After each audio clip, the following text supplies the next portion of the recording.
여러분은 이런 경험 있으신가요? 몇 년 전 일인데도 문득 떠오르면 가슴이 답답해집니다. 그때 그렇게 말하지 말걸. 그때 다른 선택을 했더라면. 이미 지나간 일인데도 마음은 여전히 그곳에 머물러 있습니다. 밤에 잠들기 전 과거의 장면들이 하나씩 재생됩니다. 헤어진 연인과의 마지막 대화, 잘못 내린 선택의 순간, 상처 주고받았던 그날의 기억, 돌이킬 수 없다는 걸 알면서도 계속 그 순간으로 돌아갑니다. 만약 그때 이렇게 했더라면, 만약 그때 저렇게 말했더라면, 현재는 흘러가고 있는데 마음은 과거에 갇혀 있습니다. 이미 일어난 일을 바꿀 수 없는데도 우리는 왜 계속 그것을 붙잡고 있을까요? 왜 우리는 과거에 머물러 스스로를 괴롭힐까요? 오늘은 부처님의 가르침을 통해 후회와 집착의 본질을 살펴보겠습니다. 그리고 우리 마음이 왜 과거를 놓지 못하는지 함께 이해해 보겠습니다. 과거에 대한 집착은 매우 독특한 형태의 괴로움입니다. 미래에 대한 불안은 아직 오지 않은 일에 대한 두려움이지만 과거에 대한 집착은 이미 사라진 것을 붙잡으려는 시도입니다. 손에 쥘 수 없는 것을 계속 움켜쥐려 하는 것과 같습니다. 그런데 이상한 점이 있습니다. 우리는 과거가 이미 지나갔다는 것을 머리로는 알고 있습니다. 그 순간으로 돌아갈 수 없다는 것도 분명히 압니다. 그런데도 마음은 계속 그곳으로 되돌아갑니다. 부처님은 이런 마음의 작동 방식을 매우 정확하게 보셨습니다. 과거에 집착하는 이유는 과거 자체가 중요해서가 아닙니다. 지금 이 순간 마음이 만들어내는 환상 때문입니다. 먼저 불교에서 말하는 업식, 산스카라를 이해해야 합니다. 업식이란 과거의 경험이 마음에 남긴 깊은 흔적을 말합니다. 우리가 겪은 모든 일은 사라지지만 그 경험의 인상은 의식 깊은 곳에 새겨집니다. 특히 강렬한 감정을 동반한 경험은 더 깊은 흔적을 남깁니다. 기쁨, 슬픔, 분노, 괴. 이런 감정들은 단순한 느낌이 아니라 마음의 구조 자체를 형성합니다. 그리고 이 흔적들은 특정 조건이 갖추어지면 다시 떠오릅니다. 비슷한 상황, 비슷한 감각, 비슷한 분위기만 조성되어도 과거의 기억이 생생하게 되살아납니다. 문제는 우리가 이것을 단순한 기억이 아니라 현재 일어나는 일처럼 경험한다는 것입니다. 과거를 떠올릴 때 우리 몸은 실제로 그때와 같은 반응을 합니다. 가슴이 두근거리고 호흡이 빨라지고 근육이 긴장됩니다. 뇌는 과거와 현재를 구분하지 못하는 경우가 많습니다. 강렬한 기억은 지금 여기에서 다시 일어나는 것처럼 느껴집니다. 부처님은 이것을 무명, 아비다라고 부르셨습니다.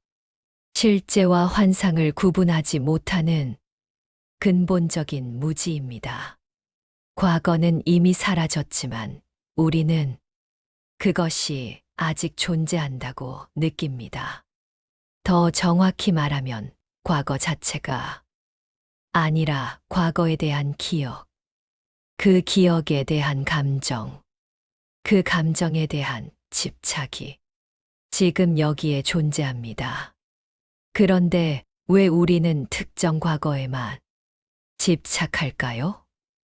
모든 과거를 다 기억하는 것도 아니고 모든 기억에 집착하는 것도 아닙니다. 유독 특정 순간들만 계속 떠오릅니다. 부처님은 이것을 가래, 타나라고 설명하셨습니다. 가래란 갈증과 같은 욕망입니다. 우리는 쾌락적인 경험을 다시 겪고 싶어 하고 고통스러운 경험은 달라지기를 바랍니다. 좋았던 과거는 다시 돌아오기를 원하고 나빴던 과거는 다르게 되기를 원합니다. 이 욕망이 과거에 대한 집착을 만들어냅니다. 행복했던 연애의 기억에 집착하는 이유는 그 행복을 다시 느끼고 싶기 때문입니다. 후회스러운 선택에 집착하는 이유는 그것을 바꾸고 싶기 때문입니다. 하지만 과거는 바꿀 수 없습니다. 과거의 행복은 다시 오지 않고 과거의 실수는 되돌릴 수 없습니다. 그런데도 우리는 계속 그것을 붙잡으려 합니다. 이것이 괴로움의 근원입니다.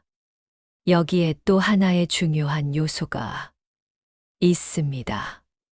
바로 자아 동일화입니다. 우리는 과거의 경험을 나라고 생각합니다. 과거에 내가 한 선택, 과거에 내가 겪은 일, 과거에 내가 느낀 감정, 이 모든 것이 나를 규정한다고 믿습니다.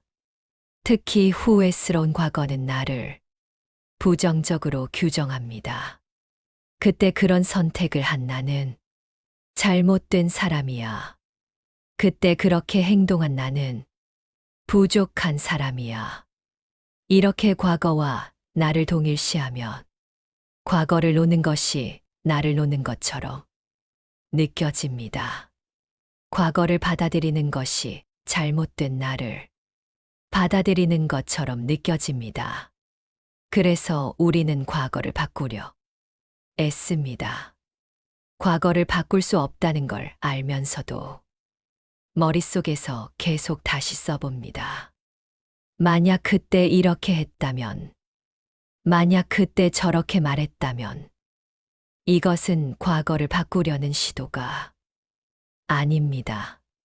지금의 나를 바꾸려는 시도입니다. 과거를 다르게 만들면 나도 달라질 것이라는 믿음입니다. 하지만 부처님은 말씀하십니다. 그런 나는 애초에 존재하지 않는다고. 나라는 것은 고정된 실체가 아니라 매 순간 조건에 따라 변하는 현상일 뿐이라고. 과거의 나와 현재의 나는 같은 존재가 아닙니다. 과거의 선택이 현재의 나를 규정하지 않습니다. 모든 것은 흘러가고 변합니다.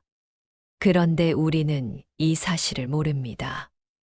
여기에 기억의 왜곡이라는 심리학적 요소도 작용합니다. 우리가 기억하는 과거는 실제 과거가 아닙니다. 기억은 언제나 현재의 마음 상태에 영향을 받아 재구성됩니다. 슬플 때는 과거도 슬프게 기억되고, 불안할 때는 과거도 불안하게 기억됩니다. 그리고 우리는 이 왜곡된 기억을 진실이라고 믿습니다. 헤어진 연인과의 기억은 실제보다 더 아름답게 변하고, 잘못된 선택의 결과는 실제보다 더 나쁘게 변합니다. 이 왜곡된 기억에 집착하면 우리는 실제로 존재하지 않는 과거에 매달리게 됩니다. 부처님은 이것을 환상, 마야라고 부르셨습니다. 우리가 붙잡고 있는 과거는 실제 과거가 아니라 마음이 만들어낸 환상입니다. 그런데 이 환상이 매우 생생하기에 우리는 그것이 실제한다고 믿습니다. 또 하나 중요한 점이 있습니다. 과거에 집착하는 것은 때로 현재를 회피하는 방법이기도 합니다. 현재가 불만족스러울 때 과거는 더 좋았던 것처럼 느껴집니다. 현재의 관계가 힘들 때 과거의 관계가 더 좋았던 것 같습니다. 현재의 선택이 불확실할 때 과거의 선택을 후회합니다. 이것은 현재를 직면하지 않으려는 마음의 회피 전략입니다. 과거에 머무는 것이 현재의 고통에서 벗어나는 방법처럼 느껴집니다. 하지만 실제로는 과거에 집착할수록 현재의 고통은 더 커집니다.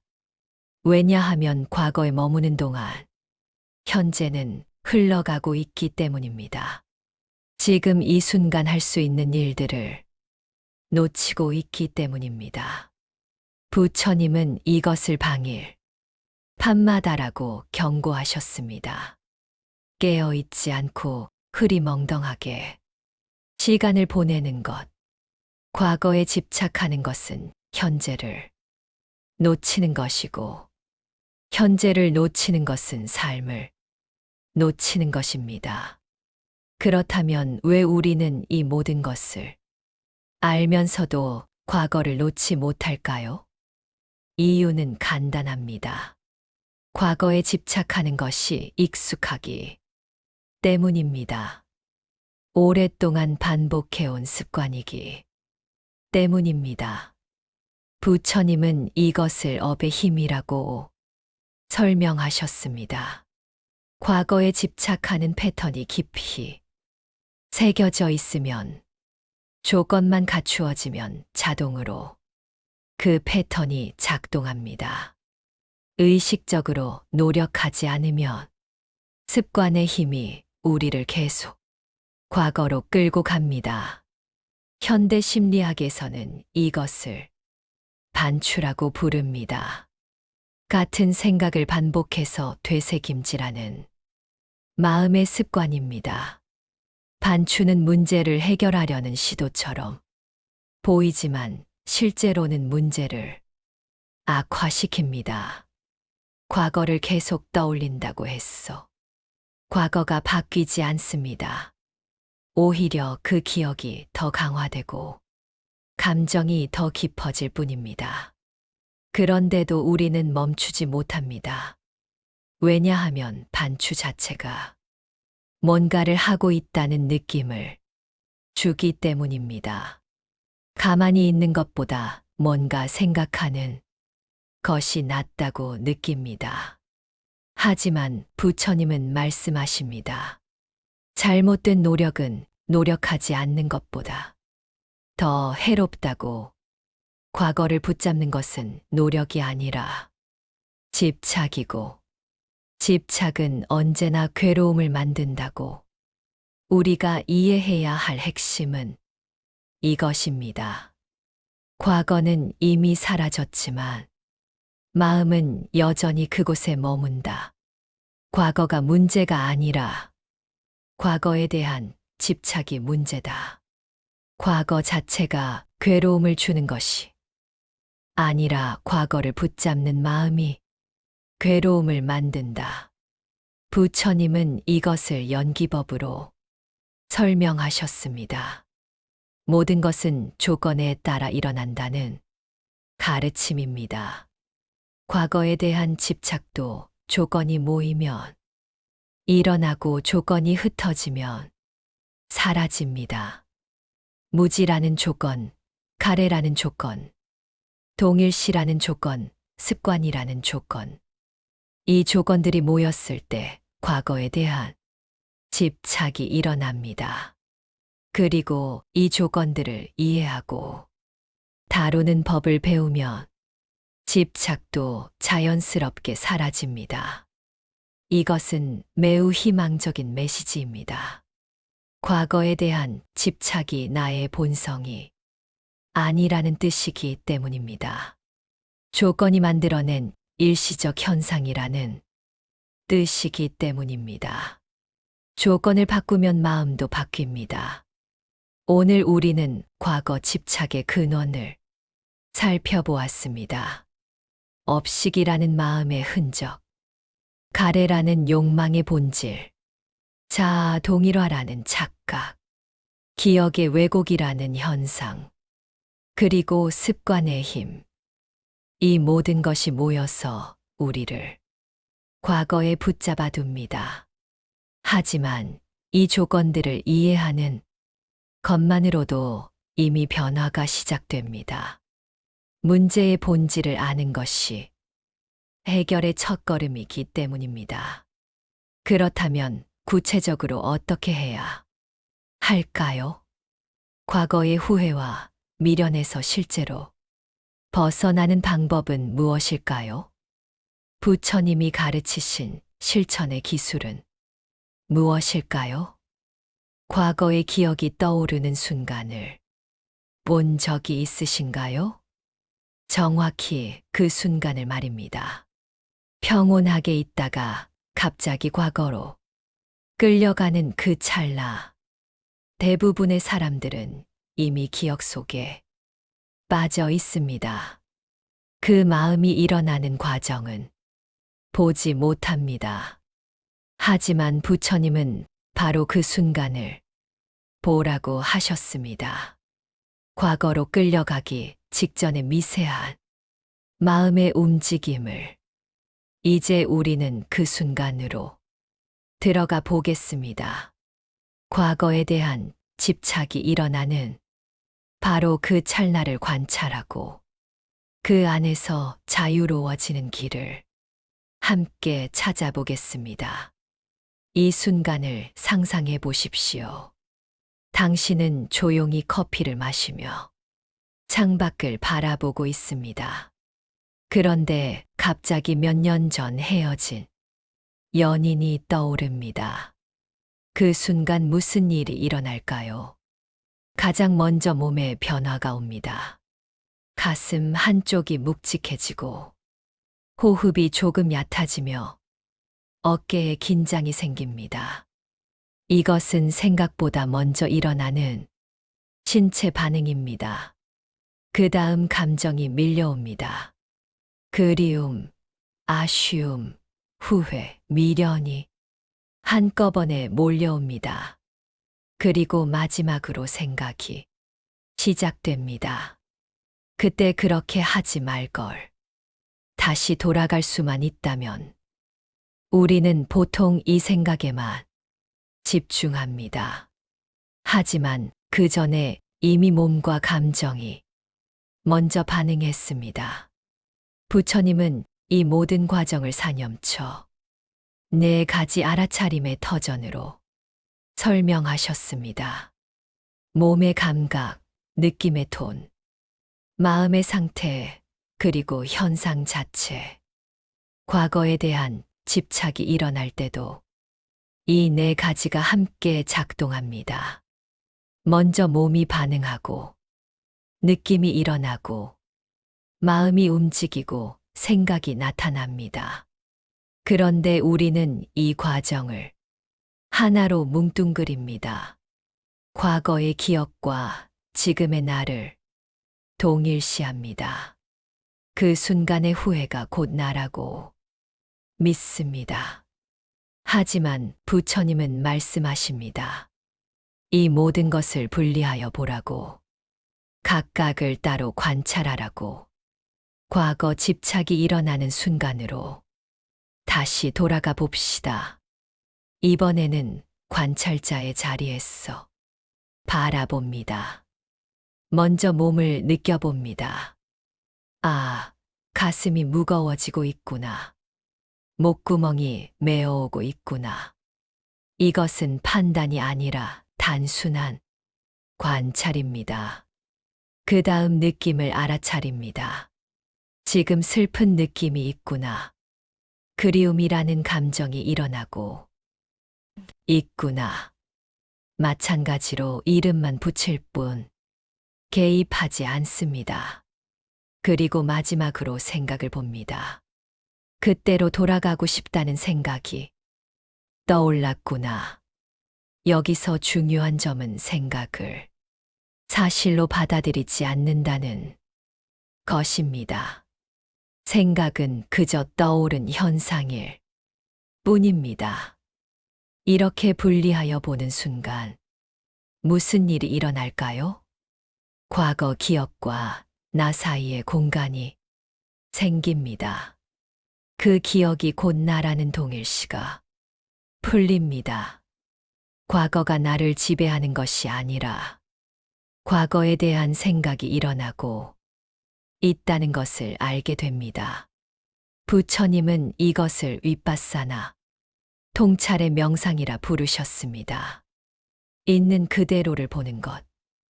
개입하지 않고 판단하지 않고 단지 알아차리는 것. 그런데 왜 이렇게 보는 것만으로도 집착이 약해질까요? 부처님은 무명, 즉 알지 못함이 집착의 뿌리라 하셨습니다. 과거 집착도 마찬가지입니다. 집착이 일어나는 과정을 알지 못할 때 우리는 그 안에 갇힙니다. 하지만 그 과정을 명확히 볼 때 자유로워집니다. 왜냐하면 보는 순간 이미 그것과 하나가 아니기 때문입니다. 관찰하고 있다는 것은 그것에서 벗어나 있다는 뜻입니다. 파도 속에 있는 사람은 파도를 볼 수 없습니다. 하지만 파도 밖에 선 사람은 파도를 봅니다. 마찬가지로 집착 속에 빠진 사람은 집착을 볼 수 없습니다. 하지만 관찰자의 자리에 선 사람은 집착을 봅니다. 이제 구체적인 실천으로 들어가 보겠습니다. 과거의 후회나 미련이 떠올랐을 때 무엇을 할 수 있을까요? 중요한 원칙이 하나 있습니다. 없애려고 하지 말라는 것입니다. 과거의 기억을 지우려 하거나 감정을 억누르려 하지 말라는 것입니다. 왜냐하면 없애려는 노력 자체가 또 다른 집착이 되기 때문입니다. 대신 그것과의 관계를 바꾸는 것입니다. 첫 번째 방법은 이름 붙이기입니다. 과거의 기억이 떠올랐을 때 이렇게 말해봅니다.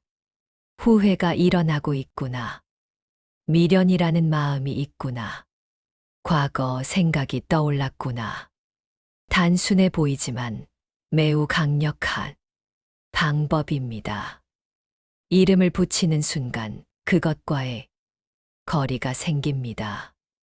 나는 후회스러워가 아니라 후회라는 마음이 있구나가 됩니다.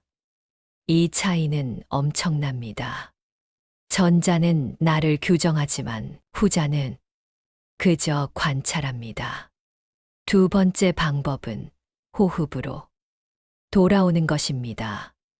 과거의 소용돌이 속에 있을 때 우리는 호흡을 잇습니다. 마음은 과거로 달려가고 몸은 긴장합니다. 이때 의식적으로 호흡에 주의를 돌립니다. 들숨과 날숨을 천천히 느낍니다. 배가 올라갔다 내려가는 것을 지켜봅니다. 호흡은 언제나 현재에 있습니다. 과거에 있지도 미래에 있지도 않습니다. 호흡을 느끼는 순간 우리는 지금 여기로 돌아옵니다. 그리고 지금 여기에는 과거가 없습니다. 과거는 언제나 생각 속에만 존재하기 때문입니다. 세 번째 방법은 몸의 감각을 주시하는 것입니다. 과거 기억이 떠올랐을 때 몸 어딘가에 반응이 생깁니다. 가슴의 묵직함, 목의 메어옴, 어깨의 긴장, 그곳에 부드럽게 주의를 가져갑니다. 아, 여기가 무겁구나. 여기가 조여오고 있구나. 저항하지 않고 그저 느낍니다.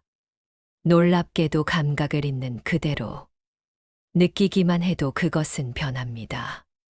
모든 감각은 고정되어 있지 않고 흘러갑니다. 몸의 감각에 머무는 것은 과거의 이야기에서 벗어나는 방법입니다. 네 번째 방법은 거리두기입니다. 과거의 생각이 떠올랐을 때 조금 뒤로 물러서서 바라봅니다. 마치 영화 스크린을 보듯이 그 생각은 스크린 위의 장면이고 나는 그것을 보는 관객입니다. 스크린의 장면이 아무리 슬퍼도 그것은 나의 현실이 아닙니다. 과거의 기억도 마찬가지입니다. 아무리 생생해도 그것은 지금의 현실이 아닙니다. 마음의 스크린에 비친 영상일 뿐입니다. 부처님은 이것을 환상, 마야라고 부르셨습니다. 실체가 없는데 실체처럼 느껴지는 현상입니다. 다섯 번째 방법은 자비 명상입니다. 과거에 대한 후회가 일어날 때 자신에게 이렇게 말해봅니다. 과거의 나도 최선을 다했습니다. 그때의 조건 속에서 할 수 있는 선택을 했습니다. 지금의 내가 과거를 판단할 수는 있어도 바꿀 수는 없습니다. 나 자신에게 친절하고 싶습니다. 처음에는 어색하게 느껴질 수 있습니다. 하지만 계속 반복하면 마음이 부드러워집니다. 후회는 나를 공격하지만 자비는 나를 품습니다. 여기서 중요한 질문이 생깁니다. 과거를 받아들인다는 것이 과거를 정당화하는 것은 아닐까요? 잘못을 그냥 넘기는 것은 아닐까요? 좋은 질문입니다. 하지만 받아들임과 정당화는 다릅니다. 정당화는 잘못을 옳다고 말하는 것입니다. 받아들임은 이미 일어난 일을 인정하는 것입니다. 정당화는 과거는 괜찮았어라고 말합니다. 받아들임은 과거는 이미 지나갔고 바꿀 수 없어라고 말합니다. 전자는 현실을 왜곡하지만 후자는 현실을 직면합니다. 부처님은 언제나 있는 그대로를 보라 하셨습니다. 좋든 싫든 편하든 불편하든 받아들임은 있는 그대로를 보면서도 그것에 저항하지 않는 마음입니다. 여섯 번째 방법은 무상을 관하는 것입니다. 과거 집착이 일어났을 때 이렇게 관찰해 봅니다. 이 마음은 얼마나 지속될까? 이 그리움은 영원할까? 조금만 주의 깊게 보면 알 수 있습니다. 모든 마음은 변한다는 것을. 아무리 강렬한 후회도 계속되지 않습니다. 구름처럼 떠올랐다가 흩어집니다. 문제는 우리가 그 구름을 붙잡는다는 것입니다. 생각에 생각을 더하고 이야기를 만들고 계속 붙들고 있습니다. 하지만 붙잡지 않으면 그것은 저절로 사라집니다. 부처님은 이것을 무상, 덧없음이라 가르치셨습니다. 모든 현상은 일어났다가 사라집니다. 과거에 대한 집착도 예외가 아닙니다. 일곱 번째 방법은 현재에 뿌리 내리는 것입니다. 과거로 끌려갈 때 현재의 감각으로 돌아옵니다. 발바닥이 바닥에 닿는 감각, 손에 느껴지는 컵의 온기, 귀에 들리는 작은 소리들. 현재의 감각은 언제나 생생하고 구체적입니다. 과거의 생각은 흐릿하고 추상적입니다. 현재의 뿌리를 내리면 과거의 힘이 약해집니다.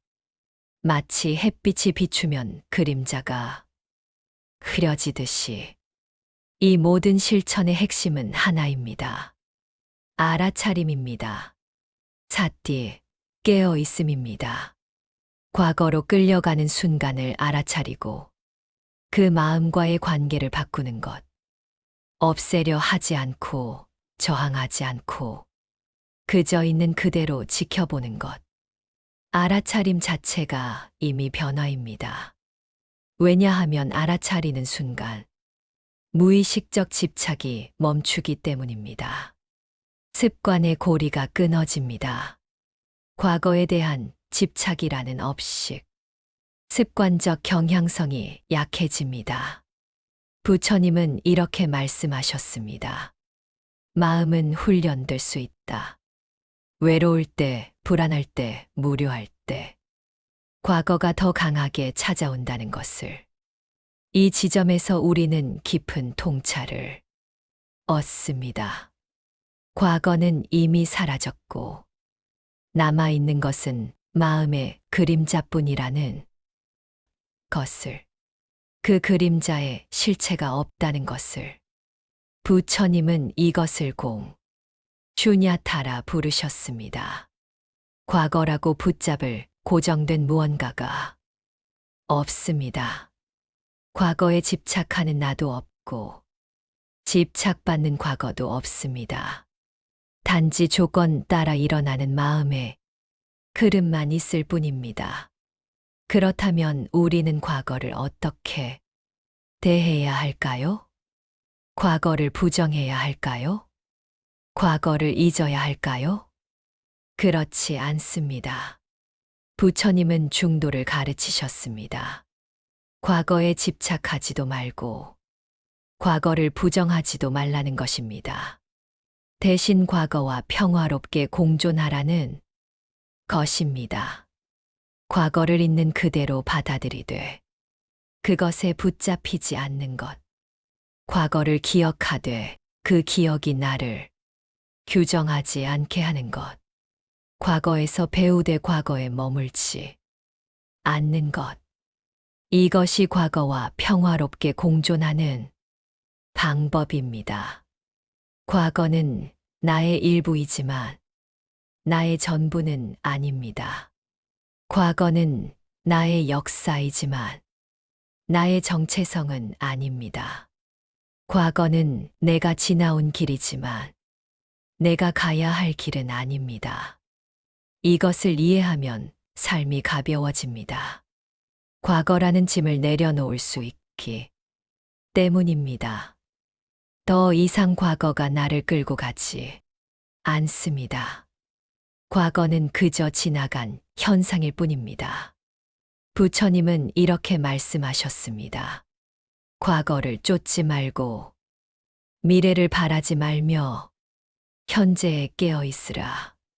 과거는 이미 떠났고 미래는 아직 오지 않았다. 오직 현재만이 살아있는 순간이다. 지금 이 순간에 깨어 있는 것. 그것이 자유로 가는 길이다. 이 길은 쉽지 않습니다. 오랜 습관을 바꾸는 일이기 때문입니다.